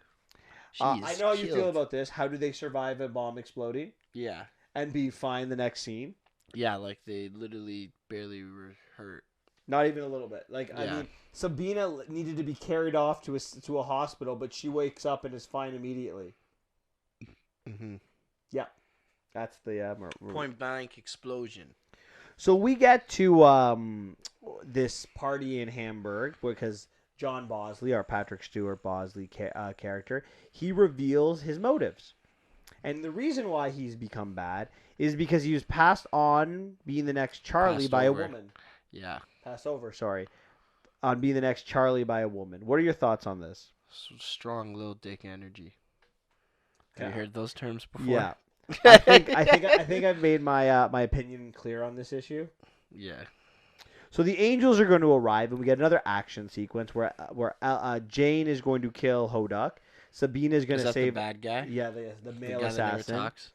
That was my favorite action scene. Sabina is going to save Elena. The women looked like sorry. Ravers. All Can we the just women- mention they had the one dumbass scene that Dancing? was like where they were dancing and like, okay, like what was the point of that? That whole scene, like, it had nothing to do with the plot or anything. That was like a good 5 minutes just wasted. I'm like, what is this supposed to do? Is this supposed to be Dancy? Oh, we got I don't know if we're allowed to show this stuff. We might get shut down. Sorry, guys. So after this dance scene, and then they save Elena and they kill the assassin. The girls look like they're cooked because every man at the party is Team John Bosley. Yeah. But the lights go out, and every man falls down because every woman at the party was an angel. Is Team Elizabeth Banks Bosley. So all the women good, all the men evil. Yeah. Xavier, thoughts? She was one of the first Charlie, or fun fact, Elizabeth Banks Bosley is one of the first angels to go into Bosley rank. How do you even get rank of Bosley? Because, like, there's a bunch of dudes. Can dudes join? I don't know The angel because they agency? can't be angels. Yeah, so, like, how does one get the rank of Bosley? Yeah, I have no I idea. wish they explained that. That would probably been more interesting. This movie sucks, and my So that- thoughts is I could care less. Yeah, I didn't. It was so anticlimactic. I found it. Yeah, It's like that's your action. It's an action. This is why it's not people even an was- action scene. It's it's- pretty much it goes black, and then everything. Then the doll hit And I the mean, ground. like the only thing was Jane fought Hoda or Yeah, that was a good scene. Hoda. That It was the only okay. good scene. It was okay. Well, you didn't like the end in death? Pow! He was impaled. Yeah, Yeah, it was. Vlad the Impaler. Yeah, but it was an okay fight. Like it wasn't a great fight. Yeah, well, I'm not gonna lie. Kingsman had really good fights though. Oh my god, I know. The first one. Then we have the credit sequence where Elena becomes an angel, Yeah. and we see other like Haley Steinfeld becomes an angel. Lily. Oh, that was Haley Steinfeld. Yeah, and then all of we find out that Ruth Bader Ginsburg was an angel, and all the trainers are like really big women like Ronda Rousey and Yeah. things like people like that. I don't know why they get Ronda Rousey. She get Amanda Nunes. She rocked the house. On the Rouse. I guess this question See. we've already answered it, but I'm gonna ask it again because I think it's Why important. would you? Yeah. Why would Did you this ask a movie question need you to already know the answer to? did this movie need to double down on female empowerment? No. And if you want to know why, flash forward to opening thoughts. I don't think it does because I think Charlie's Angels is already about female empowerment. That'd be my thing. 3 female spies kicking butt. Yeah, It's like the TV show Totally Spies. I loved that show as a kid. me And too. Sailor Moon. I wasn't freaking alive. loved I Sailor wasn't Moon. alive for the Farrah Fawcett Charlie's Angels, but I've seen a bunch of the episodes, if not all of the episodes, when I was in my teens and in my early 20s because I was interested. Like Yeah. it's great. What about Buffy the Vampire Slayer? Buffy was my favorite TV show when I was growing up. Yeah, see, My favorite. there I you loved go. it. Oh my god. Except for season 7. The season 7 was bad. What about, did you play Tomb Raider games? I'm not a big gamer. Oh, well. One of the most iconic characters. Well, technically, Samus is the first female protagonist, but no one knew she was a female protagonist because those freaking games are so hard and you have to beat it in 5 hours. But the Lara Croft movies, Lara Croft, you knew you were like a female explorer. It's pretty much Indiana Jones, but female version. Yeah. Which is great. What are There's a lot of great female-led things. I agree. What are your thoughts on making a female Charlie, or going out of your way to show like just that one scene to show that Charlie was a woman? We already knew she was a woman. I thought that's why he was mad the whole time. Well, he was mad that he got pushed over for one, but we didn't know it was by a woman. It could have been by We all another knew it was a Bosley. woman. They didn't even need to put this scene. I thought Charlie was a woman beforehand. I had my thoughts. What do you think? We've talked about some major flaws about the lack of action, about making all men bad. Are there any other major flaws you want to talk about? Now that I can remember. One of the ones I want to talk about, I think a lot of movies that deal with the issues we're talking about is the women don't have flaws. To me, the biggest issue of a female empowerment movie are the flaws that women have aren't flaws. They're perfect and they can't do any wrong. We see this and when they do things wrong, like in Hustlers, it's men's fault. Guess what? Women are humans. Humans are flawed, and people when they watch a movie, they want to see their flaws. Like we'll use Frozen as an example.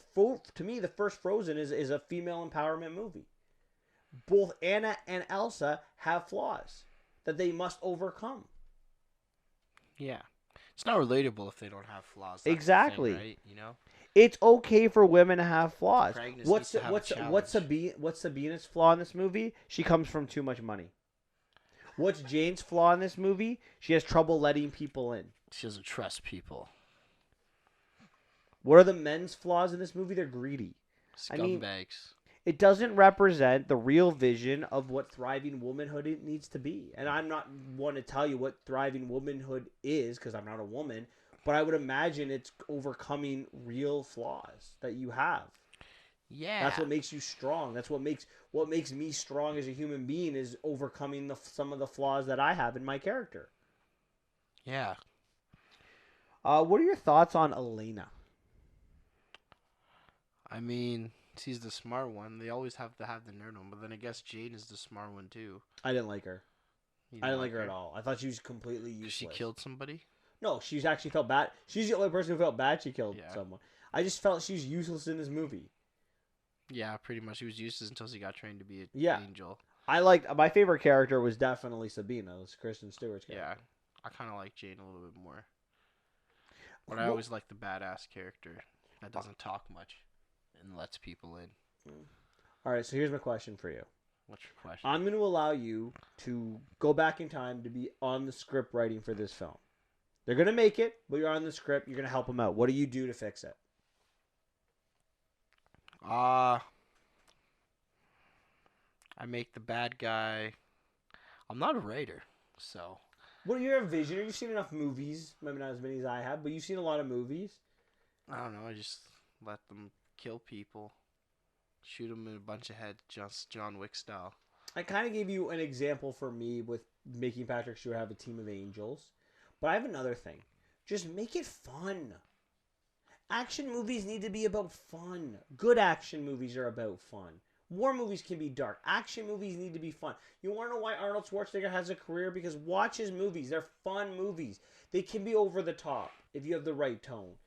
And they did this a little bit. Kristen Stewart's character is all about having fun. Turn into her character. Use her character. Use Jane's character. Don't develop them. Make a good movie. Anything else you want to talk about with this film? No, that's fine. I'm good there. I'm also good. What would you give this movie out of 10? I'll give it a a 6 out of 10. I'm not gonna lie, some of the parts were pretty fun though.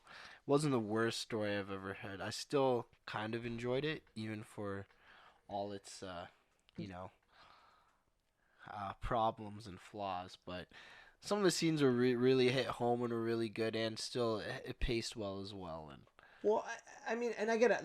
We're very critical, but I see things very similar to you. I'm going 5.5 on this, and it's not like I wasn't watching this movie thinking, oh my god, this is the worst movie I've ever seen.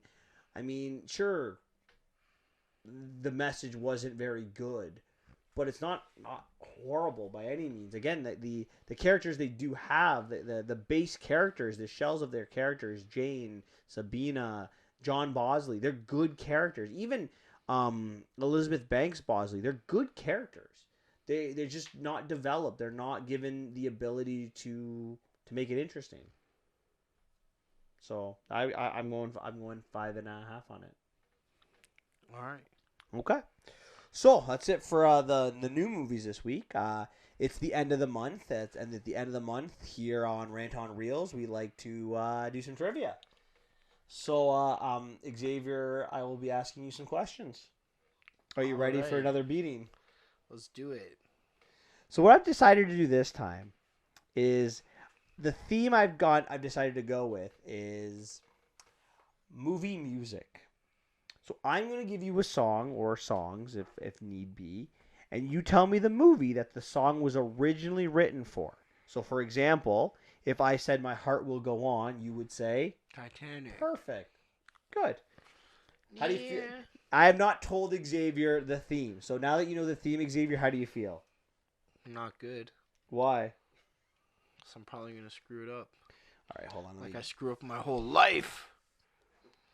Near, far, I screw it all. I believe that I won't get perfect. You're definitely not getting perfect. But let's go. Let's go for like 12.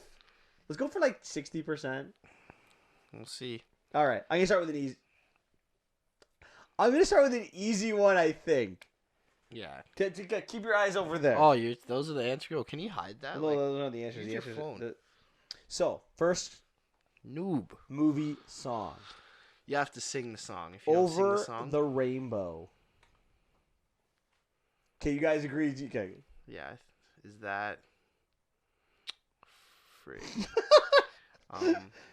I know this. You want to say The Wizard of Oz? It is correct. You are 1-0.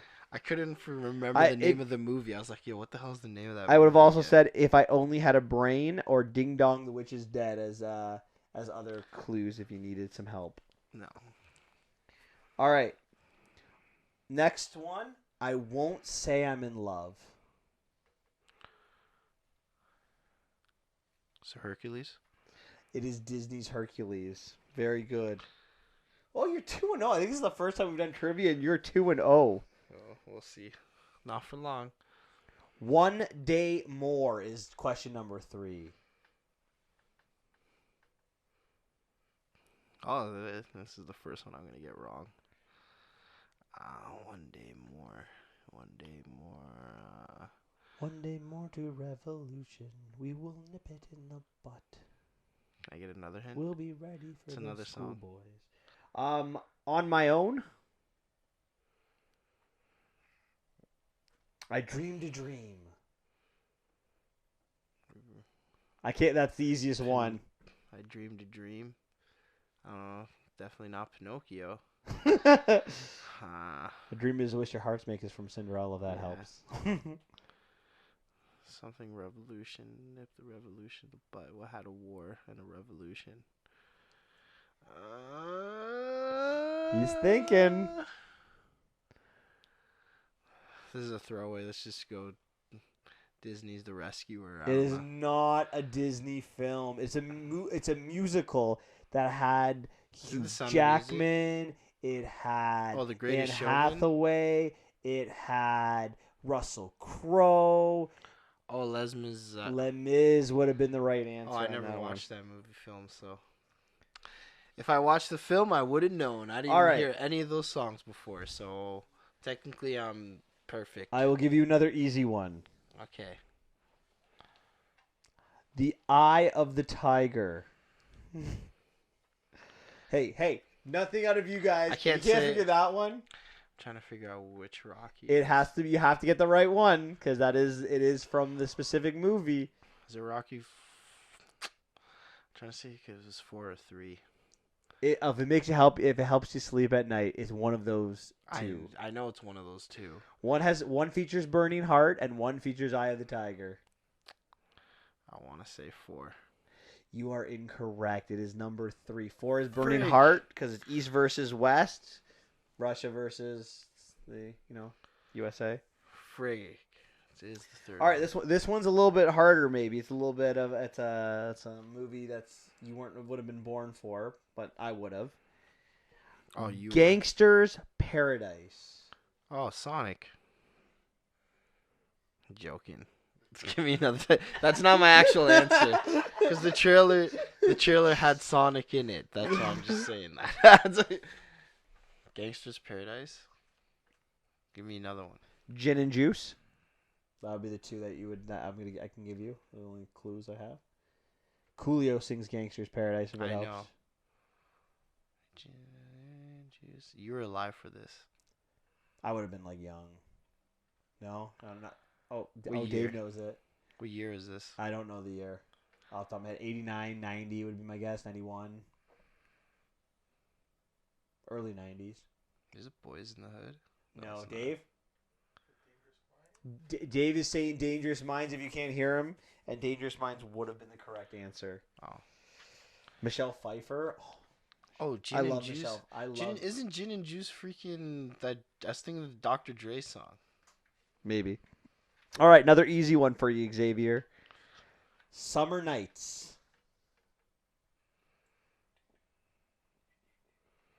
Grease. It is Grease. So those keeping tally after 6, Xavier is 3 right, 3 wrong. Technically, I should be 3 out of 4.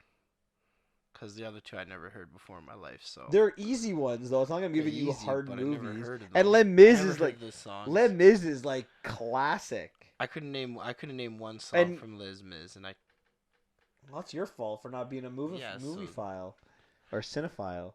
All right, next one. Number 7, Fly Like an Eagle. I know what song this is from. You know what song this is from? I know what movie this is from. I would hope so. It's a classic. Yeah, but I want another hint. I want to know if it's a. No, I don't want to give you Say another another hint. Do No, the I hint. can't. No, Do the no, hint. No, or you're I'm not not gonna answering. there- I know what it is. It has Michael Jordan in it in the Looney Tunes. So Yeah. say another song from it. Fine. I believe I can fly. Yeah, it's Space Jam. It is Space Jam. You are now 4 and 3. Oh man, I didn't think you'd say I believe I can fly. I want to see all the other songs you'd pick. 'Cause I like the If you can't- soundtrack. if When I you was a kid, I listened to the soundtrack like crazy. If you can't get Fly Like an Eagle, you don't deserve another I thought one. you were gonna do the. I thought you'd get a little bit harder, like the one by Monica. That one was cross. I was like, I would cross the ocean. I don't think for-" that was written for Space Jam. It though. was. It was? It's in the original soundtrack. Yeah, but it is just because it's in the soundtrack doesn't mean it was written for the movie. It was written for the movie. Next one I believe I can fly. is which one do I want to go from here? Un poco loco. Un poco loco. I'm gonna say. I'm gonna man mode and just say it's Coco. It is Coco. It is Coco. Ooh. If I said "Remember Me," would it have made it easier or harder? It would have been way easier. You just saw it and said it in Frozen. That's true. It's true. I hope you have a song from Moana in here, because you know I love that movie. Everybody needs a best friend, Xavier. Number 9. Everybody needs a best friend. You got a friend in me. No, I no, need no. another one. I know. That is the only song I can give you from this movie Why? because that's the only song original to this movie that I know of. Nora Jones sings it during the opening credits. What the hell is that? I've worn the. I can't say that. gives you too big of a hint.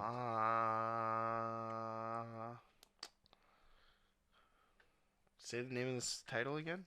Everybody needs a best friend.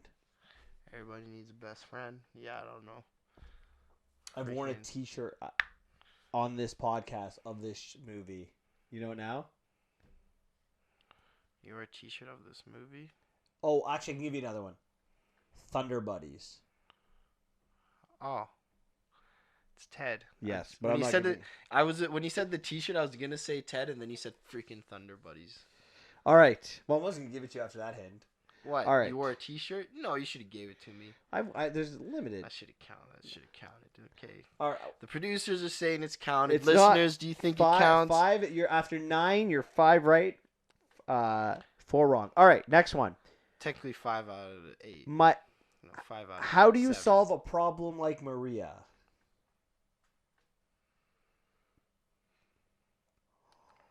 Is it West Shaming Side the Story? producers. It is not. I'll give you another one. My favorite things. These are a few of my favorite things. Is it Sound of Music? It is The Sound of Music. I will give you that one. The second song of the movie after The Hells Are Alive, it's how do you solve a problem like Maria? They send her that ship her away. Oh. All right, another easy one for you. Blame Canada. Blame Canada. Blame Canada. Robin Williams performed this song at the Oscars. Really? Yeah. Oh. Okay, the South Park movie, Bigger, Uncut, Badder? Bigger, longer, uncut is it? But South Park is all I wanted. Okay. So 7 and 4, Xavier. Look at you. I can't believe you didn't do Team America. That has way more songs in it. What would you do if you gave your life for freedom? America. Yeah. I can't use that one on the podcast. All right. The Mob song. The Mob song. Another one. Nope, not from this movie. Why? Because the Mob song is way too easy. Why don't you sing the song? I can't because it's too easy. Sing the song. Sing the song. Sing the song. Sing the song. Do you know it? No. Then I'm not.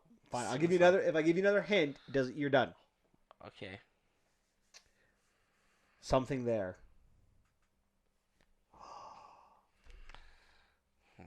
I don't know what it is. This is one of the greatest soundtracks ever, and I know you love this soundtrack. It might be it's in your top 5 Disney soundtracks.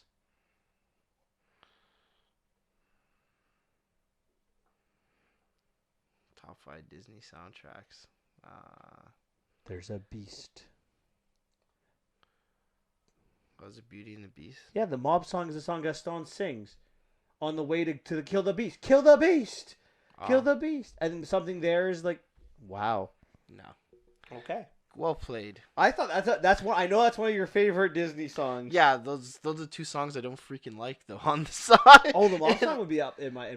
No, I don't like the Mob song, and I don't like the other song. I only like Belle. I thought that was gonna be an easy. Well, I can't say Belle or Tale as Old as Time. Tale as Old as Time. Those. Be Our Guest. Gaston. And Gaston, like those. Well, I know those are the you big. You said all the good songs, and you said the songs that no one cares about. Anyway, next one's a little bit harder. We'll see if you know it. Anyone would have guessed that one. Maybe the Mob song. How deep is your love? How deep is your love? Is it like the ocean? No, definitely. Ocean? How deep is your love? I know it's from Cisco. Is it Bad Boys? I'll give you another one because you clearly need it. Staying Alive.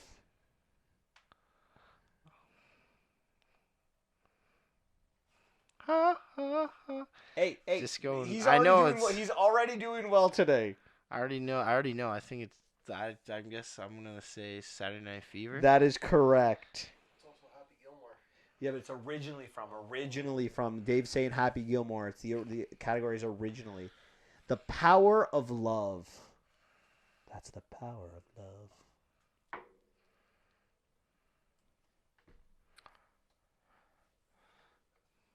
Can I get another one? Back in Time.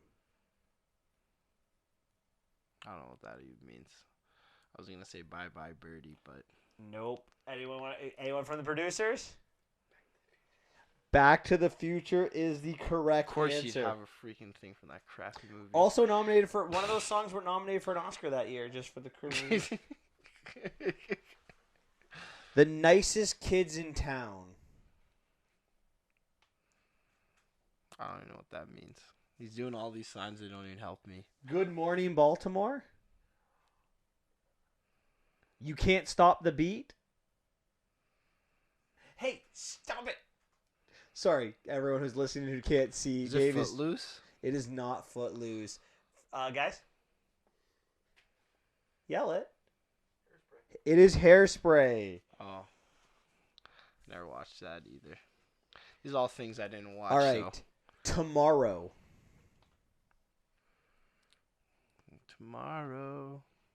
Tomorrow, I'll love ya. Tomorrow, it's only a day away. Another song. Hard Knock Life. Is it Annie? It is Annie. You're so lucky I gave you a second song. You didn't deserve a second song for that one. Yeah, I did. Gentlemen, no. Okay. I remember the song. I never would have guessed it on Tomorrow. I didn't even know that. So. Can I have this dance? Can I have this This is dance? number 17. So Xavier's 9 and 7 right now. I want another one. Do you know it? Yeah. I want another one. Prove to me that you know it with some language, and I'll give you another one. How do I say it?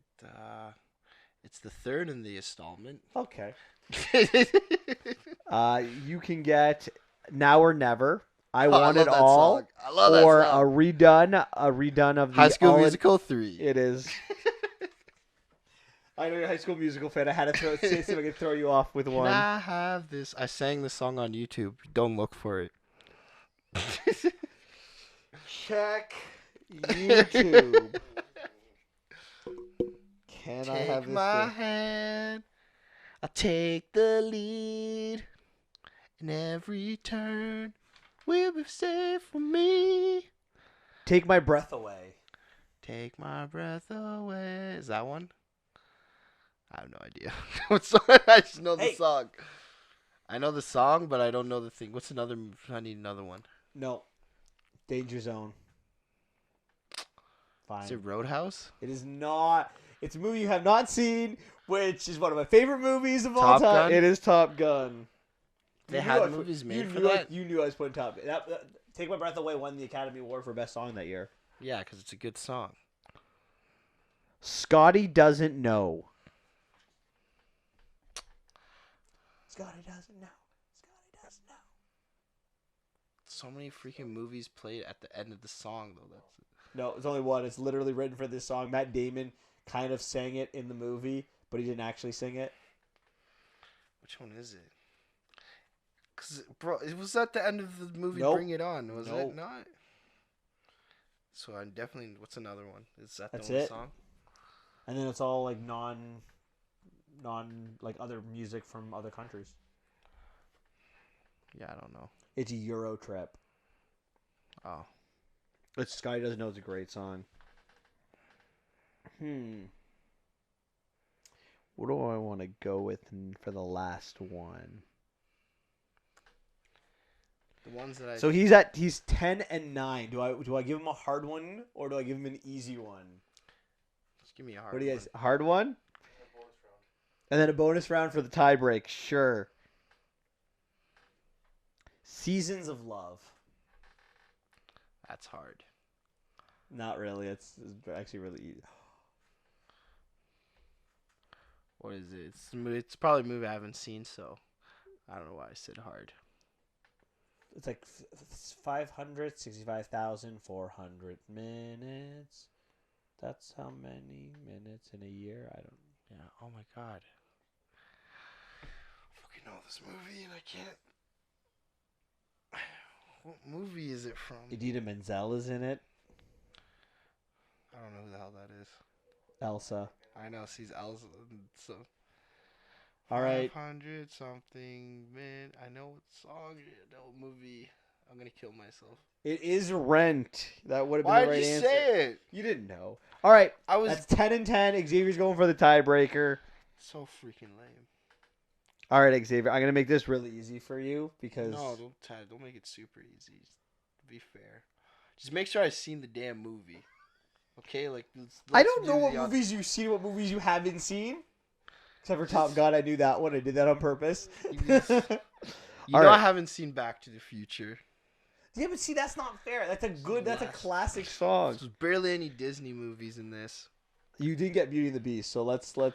Yeah, I didn't get Beauty and the Beast, but that you've picked the two songs no one I listens went 3 to. Disney movies out of 20. Yeah, Beauty and the it's not Beast, enough. Coco, and It's Hercules. not enough. It has to be like half of it has to be Disney. It's the only That's so easy. music I have. And one of them is like 2 songs no one listens to. All right, fine. This is a mediocre one. We Know the Way.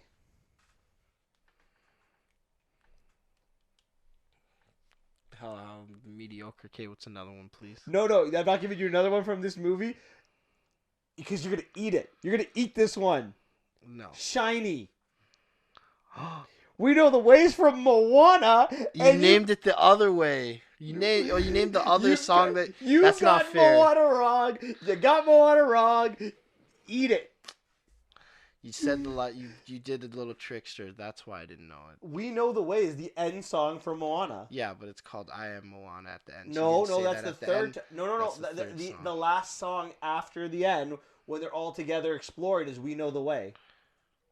We Know the Way. I Am Moana. No, parentheses. I Am Moana is a different one. Okay. I will happily show you after we're done. Fair here. enough. I got the Moana question wrong, so you're so happy. He always picks the songs that no one listens to. You said you know that soundtrack. I know Shiny, and Well, I know. of course you know Shiny. If I gave you Shiny, that would be easy. So lame. You said there better be a Moana question. I made it the tiebreaker, and you got it wrong. Okay, fair enough. Ladies and gentlemen, Xavier just made my day, so thank you very much. And that's it for us this week. I will be gloating over Xavier for a while on that Moana question. He must be so proud of I himself. kind of am. So next week on the podcast, we'll be talking about Knives Out. We're going to be doing 21 Bridges, which I'm actually really looking forward to because it's, T'Challa's in the movie. So that's... It's not T'Challa, it's Chadwick Boseman. Yeah, but he'll always... Bosnick. Or Jackie Robinson. I just love him as an actor. And we're doing Xavier's idea for our top 10 list. We're doing our top 10 trilogies. So tune in with us next week, guys. And that's it from us. Have a great week. Yeah, see y'all later.